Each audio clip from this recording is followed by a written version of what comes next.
అలైకుం వరహమతుల్లాహి వబరకాతుహు. ఈరోజు హజ్ యాత్రలు హజ్కి బయలుదేరతాం.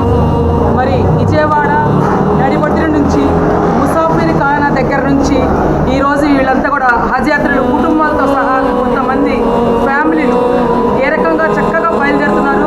అల్లా వాళ్ళకి మంచి ఆరోగ్యం ఇవ్వాలా, వాళ్ళు అక్కడికి వెళ్ళి చేరి మరి మక్కాలో చేరి మళ్ళీ రిటర్న్ వచ్చేదాకా కూడా మంచి ఆరోగ్యం ఇవ్వాలని అల్లాని కోరుకుంటూ, మరి ఇట్లానే హజ్ యాత్రలకు మరి ప్రీతమ నాయకుడు ముఖ్యమంత్రి నారా చంద్రబాబు నాయుడు గారు ఎంతో వాళ్ళకి అభివృద్ధిలాగా నిజంగా హజ్ యాత్రలు ఇవాళ 200-300 మంది విజయవాడ నుంచి బయలుదేరుతున్నారు. మరి వాళ్ళందరికీ కూడా అనేక రకాలుగా సౌకర్యంగా వాళ్ళకి మందులు కావాలండి, మరి వాళ్ళకి బస్ ఇక్కడ నుంచి బయలుదేరేదాకా ఫ్లైట్లో వెళ్ళేదాకా అక్కడ దిగిన దాకా కూడా రెస్పాన్సిబుల్గా కూడా చూసుకోమని చెప్పి మరి పార్టీకి ఆదేశాలు ఇచ్చింది.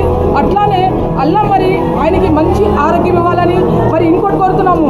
మరి వీళ్ళందరూ కూడా హైదరాబాద్ దాకా వెళ్తున్నారంటే కొంచెం బాధాకరంగా ఉంది.